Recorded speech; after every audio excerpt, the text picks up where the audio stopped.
If I do everything she wants to please her and keep her happy, then I'll have the intimacy and sex that I want. I'll have a good marriage and a happy life. This is the refrain that I hear over and over from the men who come to work with me in my practice. After all, happy wife, happy life, right? Wrong. Of course, the intention behind this saying is good. Who doesn't want their partner to be happy? But we misunderstand how to execute it. Because when you abandon yourself in order to get love, it's an unspoken transaction that creates resentment, not attraction. So, what do you do instead? Because today, as many as 1 in 7 adults are in marriages with little to no sex. Now, for some couples, this isn't a problem. But for 100% of the men that come to work with me, it's definitely a problem. And what I propose is bonding.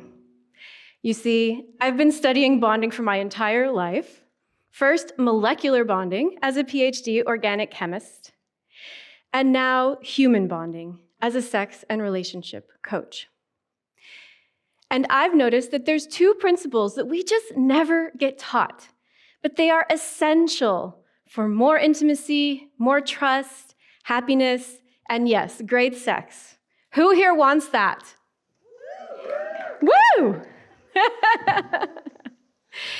You see, these 2 principles actually represent a paradox at the heart of modern relating, a juicy paradox that when we learn to dance with it skillfully, it's like, mwah, magic.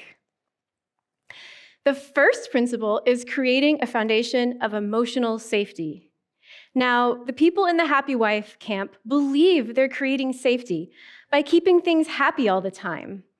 But what this actually does is create an unsafe environment to be authentic. And both partners end up worrying about creating judgment and reactivity from the other. Now, the second principle, in dynamic tension with the first one, is the principle of spark. And spark is about creating that sizzle, that mystery, a little bit of separation, that attraction between the 2 of you. So you see the paradox here? How can you be at once both close and safe and cuddly and also separate and sizzling? Well, I'll tell you exactly how you do that. But first, you might be wondering how a PhD organic chemist like myself came to be studying relational chemistry. So picture this. There I was in my white lab coat on a Saturday afternoon in lab. Yes, a Saturday afternoon. Very carefully pipetting yet another radioactive solution over and over again into a series of seemingly endless tiny wells, when the voice of my heart broke through. You're not supposed to be doing this anymore.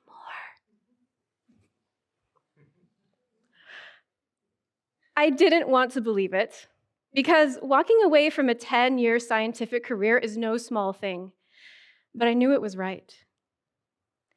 You see, I had never had a single class in all my years of scientific education in human bonding. I had learned everything about molecular bonding, but how to handle my own emotions and my partner's? Good luck, you're on your own. How to communicate non-defensively? No way, we're not going to teach you that. How to have great sex? Absolutely not. And so as a result, I was stuck in my head, trying to logic my way through life. I suppressed my emotions. I had an inner critic that was running the show. I felt disconnected from my husband and despaired of ever having much pleasure in sex. If you've ever been there, you know that this is just not a sustainable way to live. So that day in lab, I hung up my lab coat and walked out forever. I made the decision to go travel the world for a year to say yes to what scared me. At the end of those travels, at an age when most of my friends were getting pregnant or getting promoted, I found myself alone and divorced on a tropical island in a wooden hut with no idea if I'd ever be employable again. And this was hands down the best thing that ever happened to me. I spent the next 4 years on that island getting the education in human bonding that I had never had. I ran the most important experiment of my life on myself. You see, I finally gave myself permission to turn that lens of curiosity that I used on my science experiments on my own relationships and sex life. I went to an entirely new school and studied with new teachers in the fields of mindfulness, yoga, emotional intelligence, and sexuality. I finally realized, why was it laudable to study sex between molecules, but shameful to study sex between humans? After I learned how to apply these two principles of emotional safety and spark to my own relationships, I finally got out of my head, made friends with my emotions, and connected to pleasure. But when I thought back to my days in chemistry lab, I realized something. These two principles of human bonding were actually right there in my chemistry experiments every single day in lab. I just hadn't seen it. Every time I went to create a new chemical reaction, I had to do two things. First, I had to create the right environment for the molecules to bond. I had to give the right solvent, the right temperature, and inert atmosphere, essentially creating the conditions for the molecules to come toward each other without interference. And I also had to create the right reactivity between the molecules. I had to make sure they were attracted to each other, that there was a spark there. But actually, and here's the kicker, and for the scientists in the audience, you'll understand. There was a third thing that organic chemistry taught me about relating, and it was this.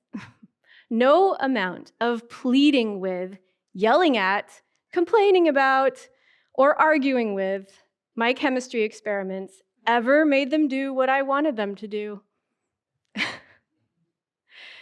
It was only through careful study, curiosity, and a willingness to ask for help that I made my way through.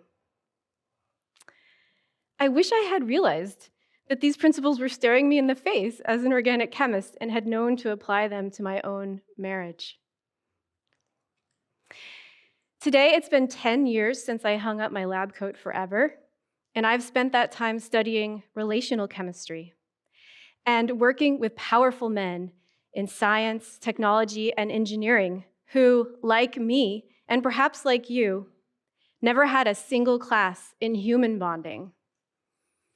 I've seen what can happen when they apply emotional safety and spark to their relationships. Let me tell you exactly how you do that. Take the case of Brian.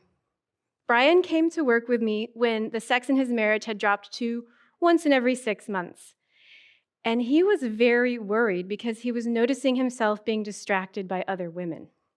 But he had a beautiful wife and amazing kids, and he did not want to mess up his marriage. He thought maybe he just needed to implement a few tips and tricks to reattract his wife. But what he didn't realize was that he actually had never been taught about emotional safety or true spark. And let me tell you, true spark has nothing to do with fancy dinners and lingerie. So with Brian, we first set about reestablishing a foundation of emotional safety with his wife. We did 3 things. First, he stopped meeting fire with fire in their arguments and set boundaries around how they could best communicate with each other. This allowed them to be real without fear of criticism or reactivity from each other. Second, he stopped trying to reason her out of what she was feeling. Honey, if you only saw things my way, you wouldn't feel upset. Yeah, none of that anymore. He stopped defaulting to defensiveness and advice in conversations and instead used the 3 magic words, tell me more. And number 3, he stopped judging his own emotions and got curious about his inner world. This allowed him to handle uncomfortable emotions with skill, both his and hers, and choose to act from love instead. That created a foundation of emotional safety between the two of them. Now, when it came to spark, he also did 3 things to reignite that spark. First, he took the goal orientation away from flirting, and instead of only touching his wife in order for it to lead to sex, he learned to flirt with her and delight her and to court her again for the joy of the process itself. This took the pressure off her and allowed her to come toward him. Second, he learned to expand his pleasure palette and stop coming to the relationship with his pleasure cup empty. In order to do this, he first developed a delicious self-pleasure practice that lit him up from the inside and taught him new skills as a lover. And he also learned to open and receive the sensory pleasure available to all of us every day in life. And third, he stopped pleading and started leading. So he created a vision for their relationship together and invited her into it. My love, this is what I am committed to doing together in our life in the next decades to come. This is what I'm inspired to do together. Will you join me? Instead of trying to convince her to do what he wanted. A few months after Brian started implementing these changes, I got the most amazing message from him. It said, "We started belly laughing together again." And guess what that led to? More intimacy overall, more trust, safety, and yes, regular sex. In fact, today, Brian tells me his wife even initiates sex, and this is in a 20-year marriage. It was unheard of before in their relationship. And she also waits for him when he comes home from work in the bedroom in lingerie. This stuff works, says Brian. I call it chemistry. So today, I invite you to perhaps say yes to one thing in your relationship and sex life that scares you. Perhaps that's deciding to study how to create both safety and spark with the same lens of curiosity that you would use to study a chemistry experiment. Because I believe that your sex life and relationship deserve at least as many hours of devotion as your perfect gym bod, your latest tech startup, or indeed, your PhD. The lab coat is optional.